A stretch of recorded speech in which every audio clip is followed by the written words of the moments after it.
نحمده ونصلي على رسوله الکریم۔ امام شافعی رحمہ اللہ سے ایک دہریہ نے پوچھا کہ آپ کے پاس اللہ کی وجود کی دلیل کیا ہے؟ آپ رحمہ اللہ نے فرمایا کہ دودھ کا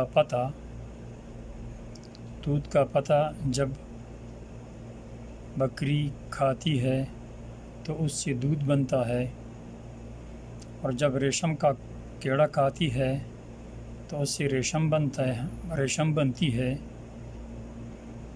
اور جب شہد کی مکھی کھاتی ہے تو اس سے شہد بنتا ہے، اور جب ہرنی کھاتی ہے تو اس سے مشک بنتا ہے۔ پتہ ایک ہے، جب ایک جانور نے کھایا تو اس سے دودھ بنا، دوسرے نے کھایا اس سے ریشم بنا، تیسرے نے کھایا اس سے مشک بنا، چوتھے نے کھایا تو اس سے شہد بنا۔ یہ اللہ کی قدرت اور اللہ کے وجود پر بہت بڑی دلیل ہے۔ امام احمد ابن حنبل رحمہ اللہ سے بھی کسی دہریہ نے سوال کیا کہ آپ کے پاس اللہ کی وجود کی دلیل کیا ہے؟ آپ رحمہ اللہ نے فرمایا کہ میں نے اللہ کو کہاں سے پہچانا؟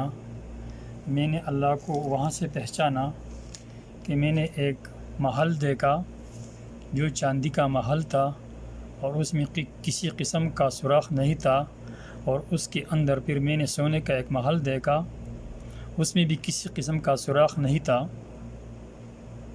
اچانک جب میں دیکھتا ہوں تو اس سے ایک جانور نکلتا ہے، اور ایک تجربہ کار جانور کی طرح اپنا کام شروع کر دیتا ہے، تو اس سے میں نے اللہ کو پہچان لیا کہ ایک طاقتور ذات ہے، ایک پاورفل ذات ہے، اتنی طاقتور ذات ہے کہ ایک انڈے کی زردی کے اندر بچے کا بننا، پھر بچے کا پھر باہر نکلنا، اور پھر جو ہے نا ایک تجربہ کار کی طرح اپنا کھانا پینا سب کچھ پہچانتا ہے، تو اس سے میں نے اللہ کو پہچان لیا۔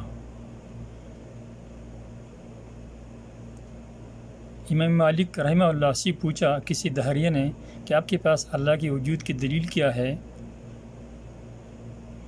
آپ رحمہ اللہ نے فرمایا کہ میں نے اللہ کو رنگ برنگ مخلوقات سے پہچان لیا کہ لاکھوں کروڑوں اربوں انسان ہیں، مخلوقات ہے، سب کی شکلیں الگ الگ، سب کی آوازیں الگ الگ، اور سب کی چال چلن الگ الگ۔ اس سے میں نے پہچانا اللہ۔ اللہ رب العزت بھی فرماتے ہیں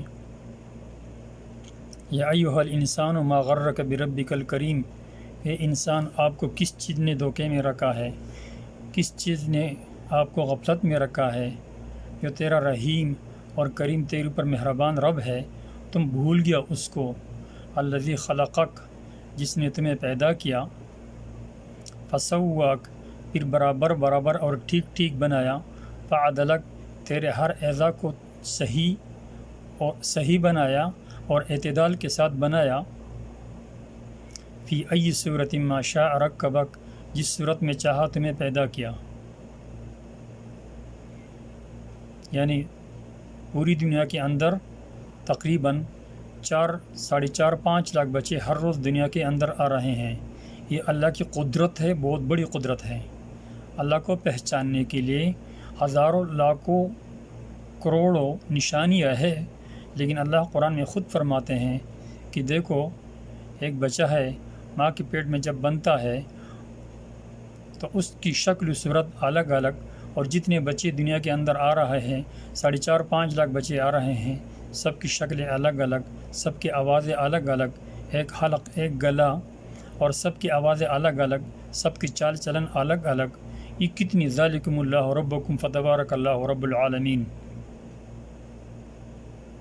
ایک ڈئی سے جب ایک چیز نکلتی ہے تو ایک جیسا ہوتی ہے، ایک حلق ایک گلا، اس کے اندر الگ الگ آواز آتی ہے۔ یہ اللہ کی پہچان کی بہت بڑی قدرت ہے اور بہت بڑی علامت ہے۔ اللہ رب العزت فرماتے ہیں یخلقوکم فی بطون امہاتکم خلقا من بعد خلق فی ظلمات ثلاث۔ 3 اندھیروں کے اندر آپ کو اللہ نے پیدا کیا، ایک ماں کا پیٹ، ایک بچہ دان، ایک اس کے اندر جلی، 3 اندھیروں کے اندر اس کی تخلیق ہو گئی ہے۔ 3 اندھیروں کے اندر انسان تو ایک سکرو بھی نہیں فٹ کر سکتا ہے اندھیرے میں۔ رب العزت نے فرمایا کہ 3 اندھیرے تھے۔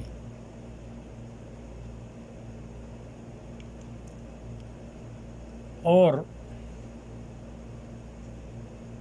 جب بچہ، اللہ جب فیصلہ کرتا ہے کسی بچے کی دنیا میں آنے کے لیے،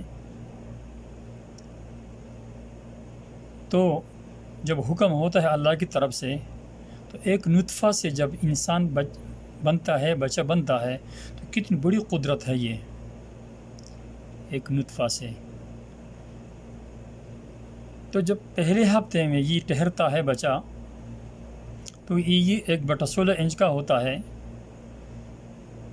پہلے ہفتے میں جب نطفہ سے بچہ بننا شروع ہوتا ہے 1/16 انچ، اور دوسرے ہفتے میں 1/14، تیسرے ہفتے میں 1/12، چوتھے ہفتے میں 1/10، پانچویں ہفتے میں 1/8، اور چھٹے ہفتے میں 1/6، اور ساتویں ہفتے میں 1/4، اور آٹھویں ہفتے میں 1/2، اور 3 مہینوں میں 3 انچ، 4 مہینوں میں 6 انچ، 5 مہینوں میں 10 انچ، 6 مہینوں میں 12 انچ، 7 مہینوں میں 14 انچ، 8 مہینوں میں 16 انچ، 9 مہینوں میں 16 سے 18 انچ۔ هل أتى على الإنسان حين من الدهر لم يكن شيئا مذكورا إنا خلقنا الإنسان من نطفة أمشاج فجعلناه سميعا بصيرا إنا هديناه السبيل إما شاكرا وإما كفورا۔ اس کا کوئی نام و نشان بھی نہیں تھا، یہ عدم سے رب العزت نے وجود میں لایا، نام و نشان بھی نہیں تھا۔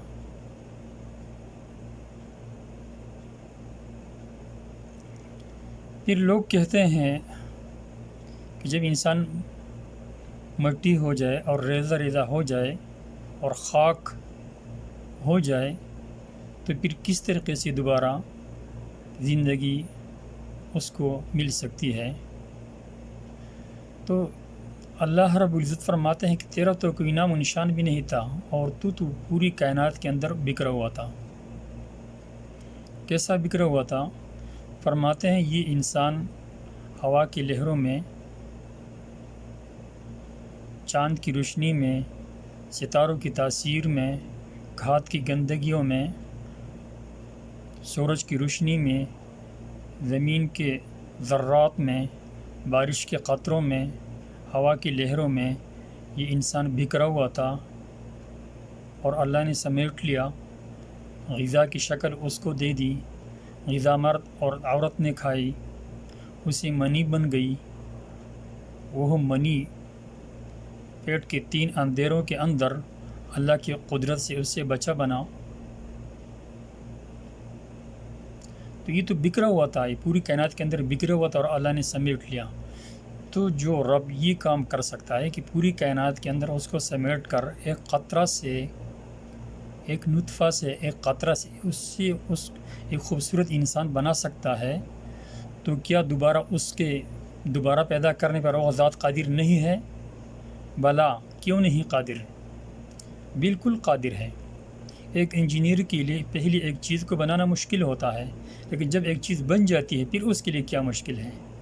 تو رب العزت تو ایسی ذات ہے کہ وہ تو دنیا میں جتنے 4.5-5 لاکھ بچے آ رہے ہیں، تو اس کے پاس تو نہ آنکھوں کے خزانوں میں کچھ کمی آئی، نہ ہاتھوں کے خزانے میں کچھ کمی آئی، نہ پیروں کے خزانے میں کچھ کمی آئی، نہ کانوں کے خزانے میں کچھ کمی آئی، نہ دماغ کے خزانے میں کچھ کمی آئی۔ وہ تو ایسی ایک پاورفل ذات ہے، تو کیوں کر ایک آدمی یہ کہہ سکتا ہے کہ دوبارہ پھر کیسا زندہ ہوگا؟ یہ کتنی حماقت کی بات ہے۔ تو رب العزت فرماتے ہیں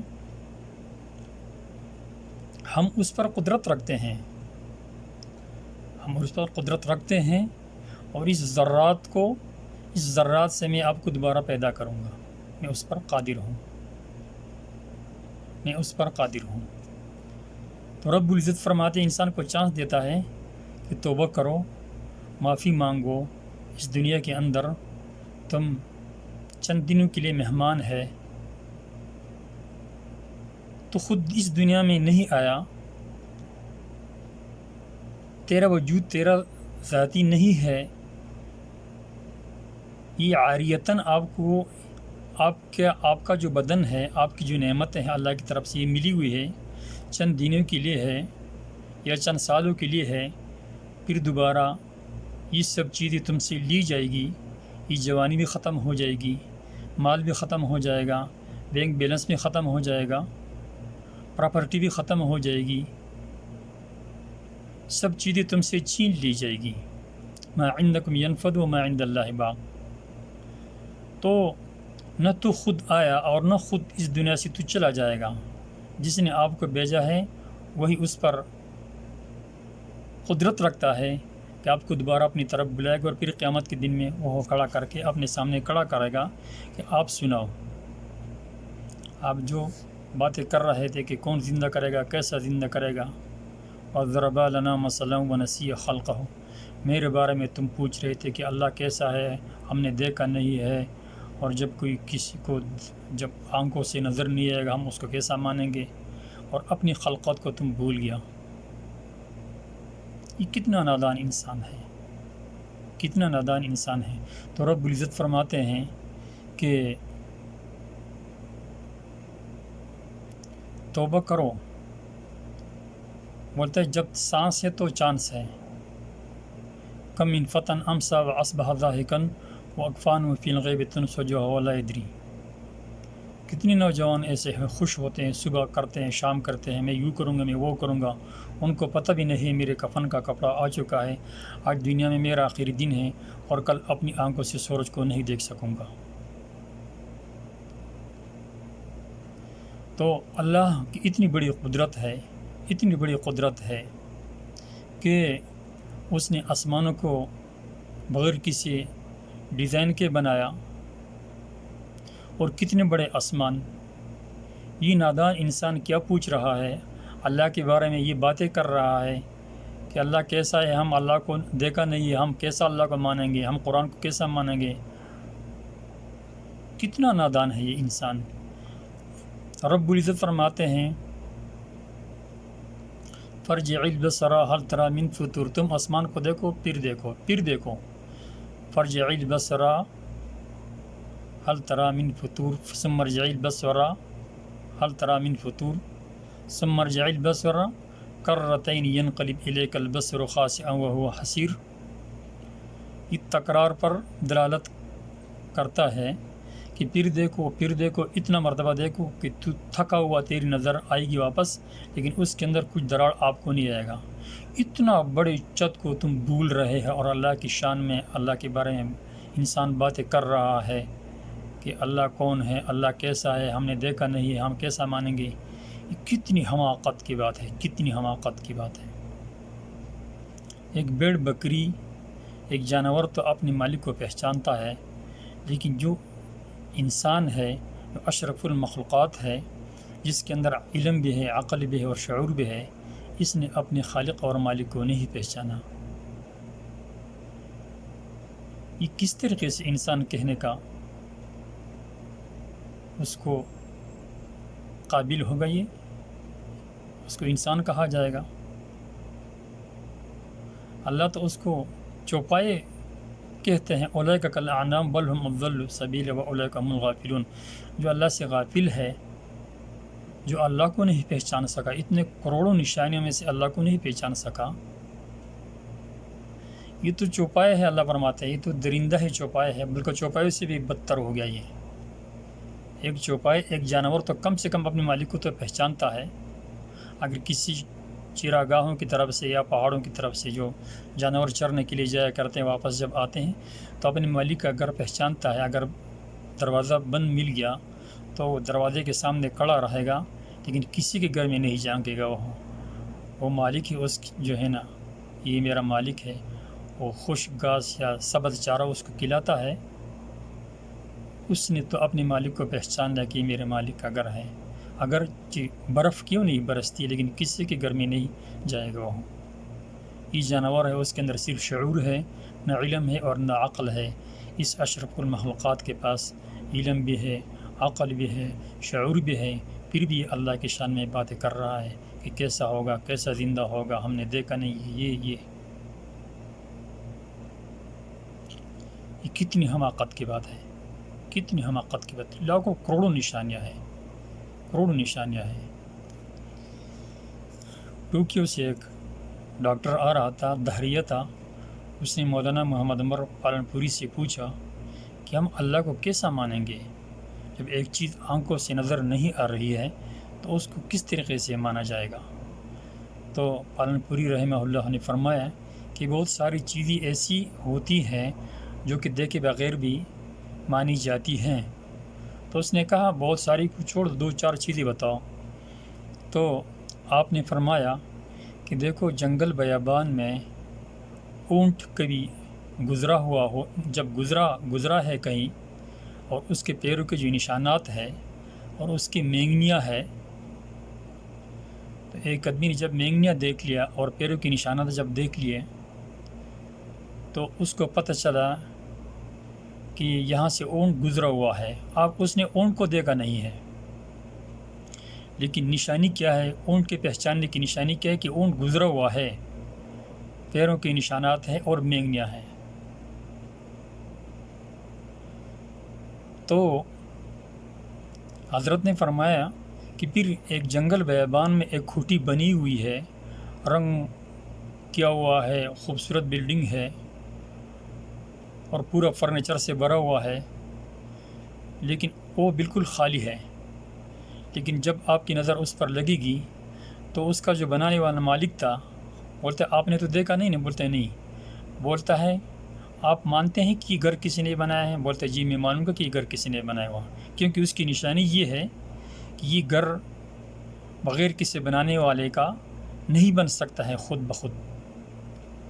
تو میں اس سے پتہ چلتا ہے کہ اس کا بنانے والا ضرور کوئی ہے۔ تو جب پالن پوری رحمہ اللہ نے ان سے پوچھا کہ جب آپ مانتے ہیں کہ اس کا بنانے والا ضرور کوئی ہے، کوئی ذات ہے، تو پھر آپ آسمانوں کا بنانے والے کے ذات کو آپ نہیں جانتے ہیں؟ اتنے بڑے آسمانوں کا بنانے والا یہ آسمان خود بخود بن گئے، یہ زمین خود بخود بن گئی، رات خود بخود آتی ہے، دن خود بخود آتا ہے، بارش خود بخود برستی ہے، اولے خود بخود برستے ہیں، برف خود بخود گرتی ہے، سردی خود بخود آتی ہے، گرمی خود بخود آتی ہے، 16 گھنٹے کا دن 16 گھنٹے کی رات خود بخود آتی ہے، 8 گھنٹے کا دن 8 گھنٹے کی رات خود بخود آتی ہے۔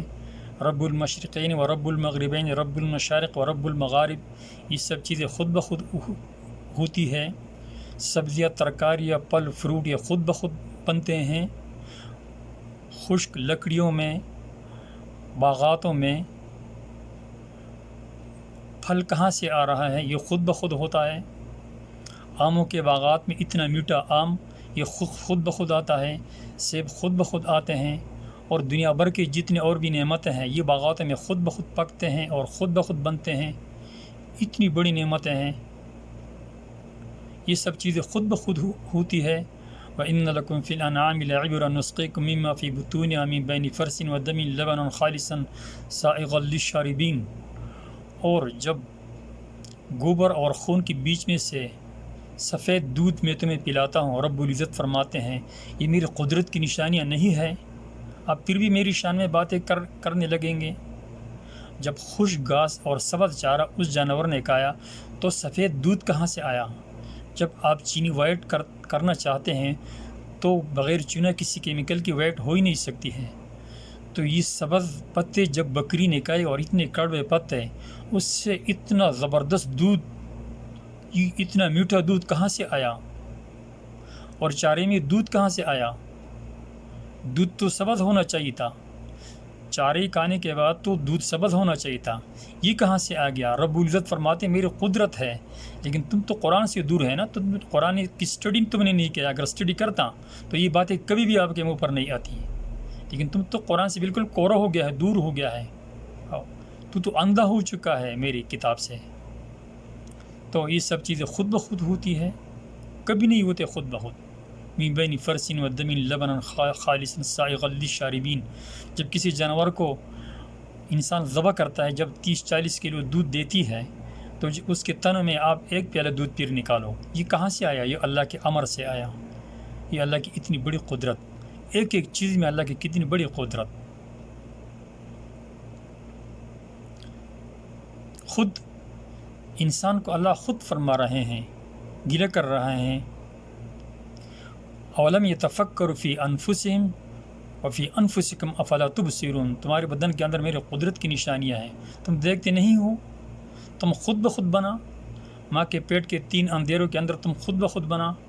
جب 4 مہینے کے اندر جو 6 انچ کا بچہ ہوتا ہے، تو 6 انچ کا بچہ ہوتا ہے آدھا فٹ، اس کے اندر جب روح ڈالی جاتی ہے، یہ 4-5 باتیں لکھی جاتی ہے کہ رزق کتنا ہے، کب مرے گا، کہاں مرے گا، شقی یا سعید، نیک بخت ہے یا بدبخت، یہ 4-5 سوالات فرشتے پوچھتے ہیں۔ تو 4 مہینے کا جب بچہ آدھا فٹ کا ہوتا ہے، آدھا فٹ کا، 6 انچ کا، تو کتنی بڑی قدرت ہے اس اللہ کی۔ یعنی ایک قطرہ سے، منی کی ایک قطرہ سے، یعنی خون سے منی بن گئی، اور منی سے پھر دوبارہ خون بنا، اور پھر جمع ہوا خون بنا، اور پھر اس سے بوٹی بنی، اور پھر اس سے لوتڑا بنا، اور پھر اس گوشت کو ہڈیوں کو پرویا، 14 ہڈیاں چہرے میں خود بخود فٹ ہو گیا، 33 ہڈیاں ریڑھ کی ہڈی میں خود بخود فٹ ہو گئے، 60 ہڈیاں دونوں ہاتھوں میں خود بخود فٹ ہو گئے، 62 ہڈیاں دونوں ٹانگوں میں خود بخود فٹ ہو گئے، 206 ہڈیاں اس کی گوشت کے اوپر خود بخود پرویا گیا، اس کے اوپر پھر گوشت کو پھر دوبارہ پھر پرویا گیا، اس کے اندر پھر 72 سے لے کر 1,00,000 میل خون کی شریانیں جو زمین سے 4 مرتبہ لپیٹی جا سکتی ہے۔ زمین کا قطر 24,000 میل ہے، 4 مرتبہ زمین سے لپیٹی جا سکتی ہے۔ اتنی شریانیں انسان کے بدن میں خود بخود بن گئی۔ جب دل پمپ کرتا ہے، خون پمپ کرتا ہے، پھر سپلائی کرتا ہے، اتنی شریانیں میں خون پہنچاتا ہے، پھر جب دوبارہ پمپ کرتا ہے، پھر سپلائی کرتا ہے، اور پھر پمپ کرتا ہے، یہ خود بخود ہو رہا ہے۔ دل کے اندر 4 والو خود بخود بن گئے ہیں۔ دل کی لمبائی 12 سینٹی اور چوڑائی 9 اور موٹائی 6، یہ خود بخود ایسا ہو رہا ہے، یہ خود بخود ہو گیا ہے۔ مردوں کے اندر دل کا وزن 300 گرام اور عورتوں کے 250 گرام، یہ خود بخود ہو رہا ہے۔ یہ دل خود بخود بغیر کسی الیکٹرک اور بغیر کسی پاور کے یہ خود بخود پمپنگ کرنا شروع کر دیا اس نے، اس کے بغیر کسی بیٹری پاور الیکٹرک کے خود بخود جو چل رہا ہے 80-100 سال تک، اتنا عرصے سینکڑوں سالوں تک یہ خود بخود ہو رہا ہے۔ دل خود بخود چل رہا ہے، سانس خود بخود چل رہا ہے۔ 72 سے لے کر 90 کی زاویے پر رکھا گیا، یہ خود بخود ایسا ہو رہا ہے۔ ناک خود بخود بن گیا ہے۔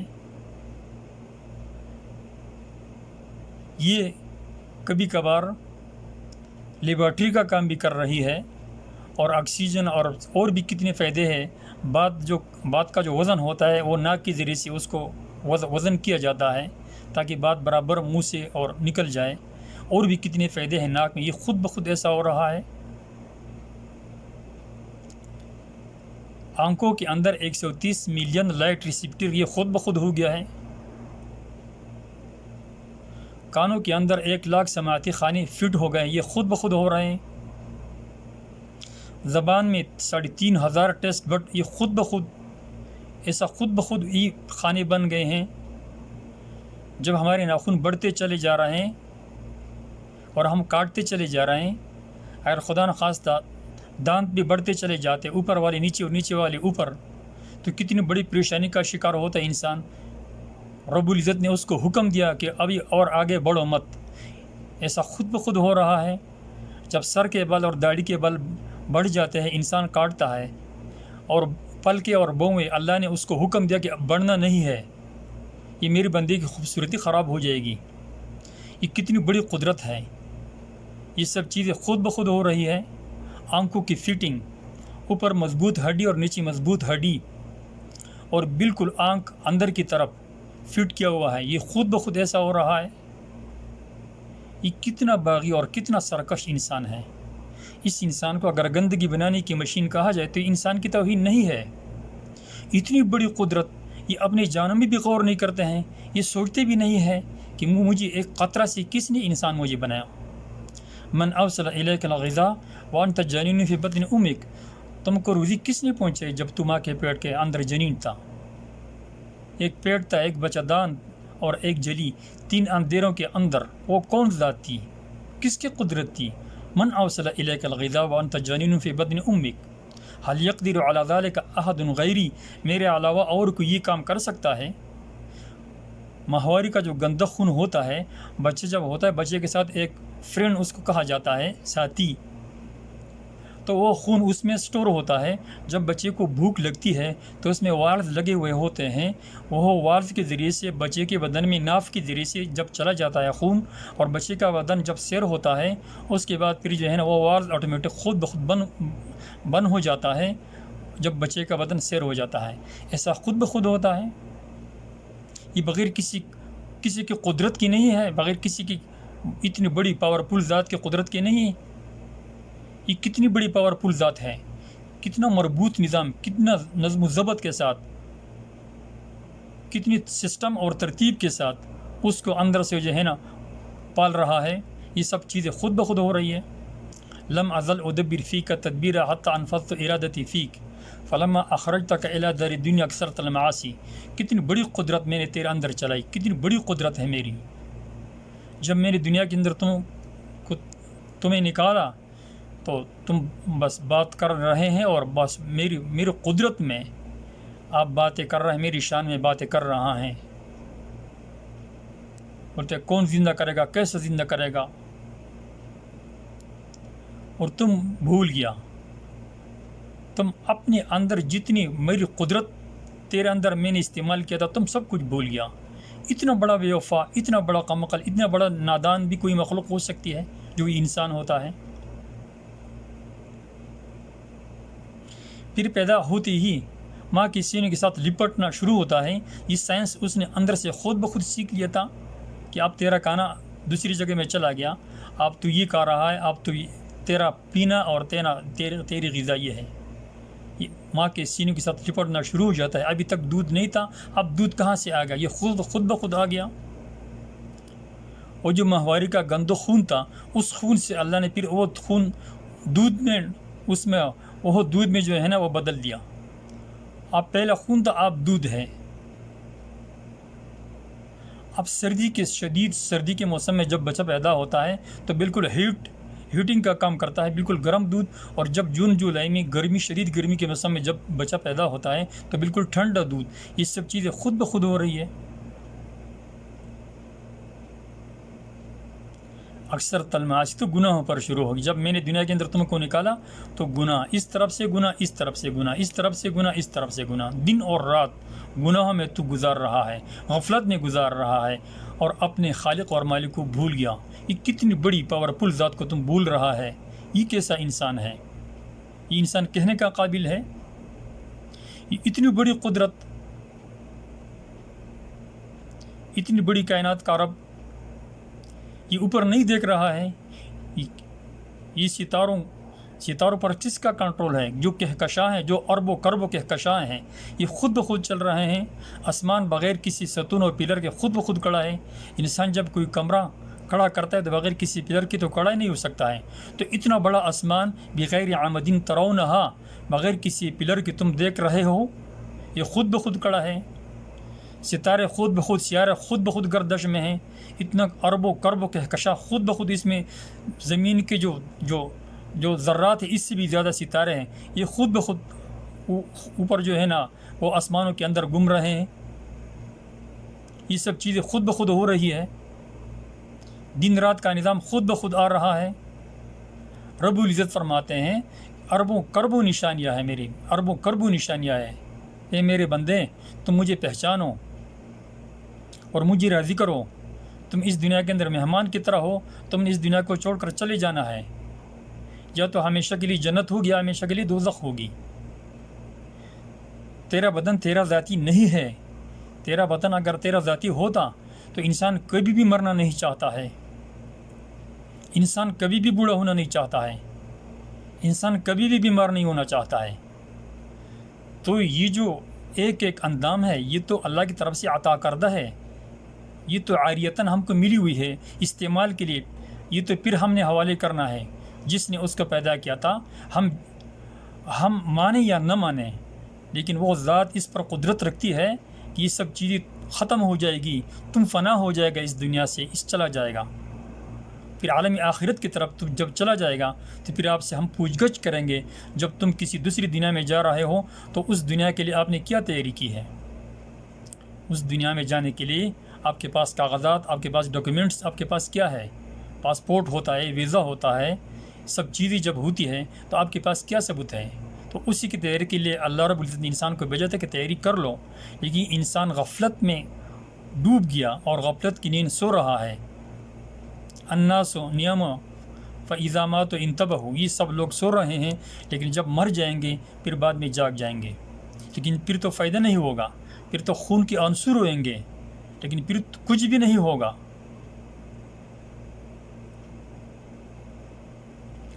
اس لیے یہ وقت بہت قیمتی ہے. الوقت خیر من الذهب، یہ سونے سے بھی زیادہ قیمتی ہے.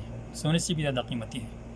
اس لیے ہمیں چاہیے کہ ہم اپنے اللہ کو پہچان لیں اور اپنے اللہ کی اطاعت کریں اور سرنگون ہو جائے اور سجود ہو جائے اس کو اور اس کے سامنے سجدہ کریں کہ میرے رب، میں عاجز تھا، عاجز ہوں اور عاجز رہوں گا. میں بے بس، ضعیف، کمزور تھا، کمزور ہوں، کمزور رہوں گا. جدید ٹیکنالوجی انسان کی عمر میں ایک سیکنڈ کا زیادتی نہیں کر سکتا ہے. یہ اونٹوں کے زمانے میں جیسا عاجز تھا، اب ایٹم کے زمانے میں بھی عاجز ہیں. یہ اونٹوں کے زمانے میں جیسا بے بس تھا، یہ ایٹم کے زمانے میں بھی بے بس ہے. یہ اونٹوں کے زمانے میں جیسا کمزور تھا، ایٹم کے زمانے میں بھی کمزور ہے. یہ اپنی روح کو ایک سیکنڈ کے لیے بھی پیچھے نہیں کر سکتا ہے. یہ اپنے آپ کو بڑھاپے سے کبھی نہیں بچا سکتا ہے. یہ اپنے آپ کو بیماری سے کبھی نہیں بچا سکتا ہے. یہ سب چیزیں ذاتی نہیں ہے، یہ اللہ کی طرف سے دیا ہوا عطا کردہ چیز نعمتیں ہیں. اللہ فرماتے استعمال کرو اور مجھے راضی کر کے اس دنیا سے آ جاؤ، ورنہ خون کی آنسو روئے گے. لیکن پھر تو بہت بولے گا رب ارجعون، رب ارجعون، رب ارجعون. یا اللہ مجھے واپس کر دو. سمجھ میں بات آ گئی ہے. فیما ترک، جو کچھ چھوڑ کر آیا آپ پھر نہیں کروں گا. اللہ کی طرف سے ایک جواب ملتا ہے، کھلا انہا کلمۃ هو قائلها ومن ورائہ برزخ الی یوم یبعثون. یہ قیامت تک روتا ہے کہ مجھے واپس کر دو، اور اللہ بولتے اب نہیں ہو سکتا، ابھی تو برزخ میں آ گیا. فکشفنا عنک غطاءک، اب تو پردہ ہٹا دیا ہم نے. عالمی آخرت آپ کو نظر آ رہی ہے، آپ تو کچھ بھی نہیں ہوگا. آپ کو تو بھیجا گیا تھا کہ تیاری کرو، تو نے بولا کچھ بھی نہیں ہے. اسی کے لیے خراب اتسارے نے جناب جد ہوئے گا عیسیٰ بد دیکھ لوائیں گے. تو یہ بولا کرتا تھا ساری دنیا خراب ہے، جب دیکھیں گے سو دیکھیں گے جب دیکھی جائے گی. یہ کتنی کفر کی بات تم کر رہے تھے. اب تو کچھ بھی نہیں ہوگا. اس لیے چاہیے یہ جو انسان ہے، یہ انسان ہے، یہ اس خالق اور مالک کی مشینری ہے. اور ہر مشینری کے ساتھ ایک کیٹلاگ یوزر بک آتی ہے. جو مشینری کیٹلاگ یوزر بک، جو بنانے والے کی جو ڈائریکشن ہوتا ہے، جو انسٹرکشن ہوتا ہے، جس چیز سے ہدایت ہوتا ہے، جو چلانے کے لیے جو طریقے ہوتے ہیں، اس پر جب چلایا جاتا ہے تو یہ بہت بڑا فائدہ دیتا ہے مشینری. لیکن اگر اس کے خلاف یہ چلایا جائے گا تو بڑا نقصان کرے گا.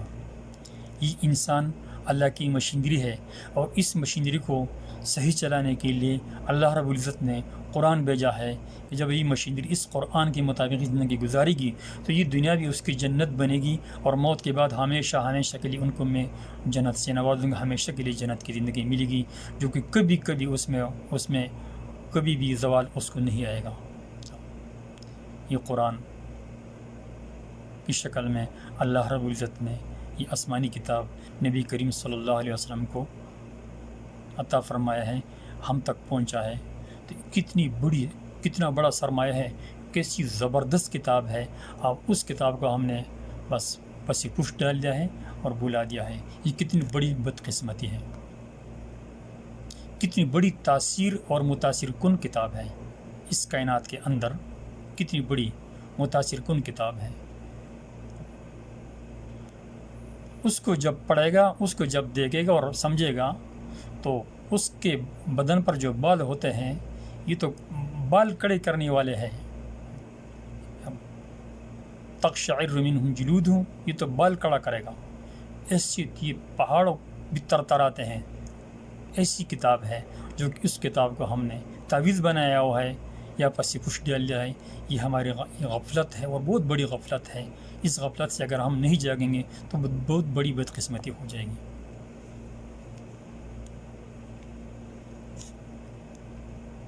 کچھ مغربی دانشور ہے قرآن کی حقانیت پر وہ بول رہا ہے کہ کیسی کتاب ہے،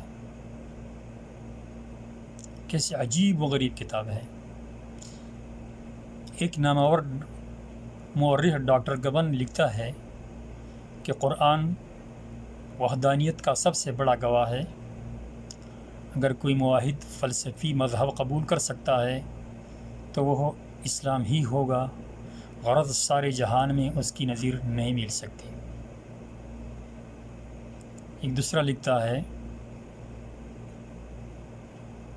قرآن دیکھ کر عقل حیرت زدہ ہے۔ کونٹ ہنری تکاسٹری اپنی کتاب الاسلام میں لکھتا ہے کہ قرآن دیکھ کر عقل حیرت میں آتی ہے کہ اس قسم کا بے عیب اور لاسانی کلام ایسے شخص کی زبان پر کیوں کر ادا ہو یہ محض امیتا۔ ایک اور لکھتا ہے، خدا اور بندوں کے حقوق، مسٹر مارماڈیوک پاکتال نو مسلم اپنی کتاب میں لکھتا ہے، قرآن ہی کے قوانین نے حقوق العباد اور حقوق اللہ پوری طور پر بتا دیا ہے، اور اس کو یہودیوں نے بھی تسلیم کیا ہے اور عیسائیوں نے بھی تسلیم کیا ہے۔ ایک اور لکھتا ہے، قرآن پر حکمت کتاب ہے۔ ایکس لیورزون فرانسیسی فلاسفر لکھتا ہے کہ قرآن ایک روشن اور پر حکمت کتاب ہے، اس میں کچھ شک نہیں ہے کہ وہ ایسے شخص پر نازل ہوا تھا جو سچا نبی تھا اور خدا نے اس کو بھیجا تھا۔ ایک اور لکھتا ہے، موسیو میڈیو فرانسیسی فاضل لکھتا ہے، جو لوگ اسلام کو وحشیانہ مذہب سمجھتے ہیں انہوں نے قرآن کی تعلیم کو نہیں دیکھا، جس کے اثر سے عرب جیسے غیر مہذب اور جاہلی ترین لوگوں کی معیوب عاداتوں کی کایا پلٹ گئی۔ بولتا ہے یہ قرآن کا کمال ہے۔ ایک اور لکھتا ہے، موسیو کاسٹانکار نے اخبار شگاروں میں لکھا ہے کہ اس دنیا سے اگر قرآن کی حکومت جاتی رہی اس دنیا سے اگر قرآن کی حکومت جاتی رہی تو دنیا کے اندر امن و امان کبھی بھی قائم نہیں رہے گا، ہمیشہ کے لیے لڑائیاں، جھگڑے، قتل، خونریزیاں اور فسادات ہوتے رہیں گے۔ اس دنیا سے اگر قرآن کی حکومت جاتی رہی، یعنی وہ بول رہا ہے کہ اس دنیا کے اندر قرآن ہی کی حکومت ہونی چاہیے، کیونکہ جو کائنات کا جو رب ہے، جو مشینری کا بنانے والا ہے، جس نے کیٹلاگ یوزر بک بھیجا ہے، تو یہ مشینری جب اسی کے موافق چلے گی تو لڑائیاں، جھگڑے، قتل، خونریزیاں، فسادات، یہ سب چیزیں ختم ہو جائے گی، دنیا کے اندر امن و امان ہو جائے گا، امن و امان ہو جائے گا۔ تو یہ مشینری جو ڈیموکریٹک اور جمہوریت، جب اس اتنی بڑی کتاب کو، اتنی بڑے خالق اور مالک کی کتاب کو اس نے نظر انداز کیا اور پسی پش ڈال دیا اور اپنی ذہن سے بنائے ہوئے قانون پر پر چل رہا ہے، تو انسان کے جو بدقسمتی ہے اور جو شرمندگی ہے اور دنیا کے اندر جو ناکامی ہے اور جو تباہی اور بربادی ہے، یہ اس کا مقدر جب نہیں بنے گا پھر کیا بنے گا؟ جب ایسے خالق اور مالک کی ایسی زبردست کتاب کو اس نے پسی پش ڈال دیا ہے اور اس کو نظر انداز کیا کہ مولوی صاحب جانے اور یہ کتاب جانے ہمارا اس سے کیا دخل ہے؟ آپ پی ایچ ڈی ڈاکٹر ہے، آپ کا ماسٹر ڈگری ہے، آپ پی ایچ ڈی ڈاکٹر ہے، آپ کچھ بھی ہے، لیکن جب موت آ جائے گی تو ساری ڈگریاں ختم۔ موت کے بعد تو قرآن کی ڈگری وہاں سٹارٹ ہو جائے گی۔ یہ ڈگری تو یہ ڈگری تو دنیا میں بھی کام کرے گی، یہ تو موت کے وقت بھی کام کرے گی، یہ تو قبر میں بھی کام آئے گی، یہ تو قیامت کے دن میں یہ ڈگری کام آئے گی، اور یہ تو جب تک جنت کے دروازے پر داخل نہ کرے وہاں تک چھوڑے گا نہیں۔ یہ تو ایسی ڈگری ہے، اس ڈگری کو ہم نظر انداز کر رہے ہیں، اور ہم بولتے ہیں میرے پاس یعنی 30-40 سالوں کی ڈگری، 30 سالوں کی ڈگری، 30 سالوں میں تو انسان ڈگری لیتا ہے، پھر باقی 30 سال بچ گئے، 30-40 سال بچ گیا۔ اب 30-40 سالوں کو بولتے ہیں یہ فیوچر بولتا ہے، یہ فیوچر نہیں ہے، اللہ کی قسم اس کو فیوچر نہیں کہا جاتا ہے۔ فیوچر تو اس کو کہا جاتا ہے جو ایسی زندگی ہے جو اس کو کبھی زوال نہیں آئے گا، جو اربہ سالوں پر ہمیشہ کے لیے زندہ رہے گا، وہی اسی کا نام فیوچر ہے۔ یہ فیوچر تھوڑی ہے، یہ ایسی ڈگری ہے، اس کو ہم نے نظر انداز کیا۔ ایک اور لکھتا ہے کہ قرآن نے طہارت اور پاک بازی کی ایسی تعلیم دی ہے۔ ڈاکٹر گبن لکھتا ہے کہ قرآن نے طہارت اور پاک بازی کی ایسی تعلیم دی ہے، اگر اس پر عمل کیا جائے تو جراثیمی امراض سب کے سب ہلاک ہو جائیں گے۔ اب دیکھو، اندازہ لگاؤ، جراثیمی امراض سب کے سب ہلاک ہو جائیں گے۔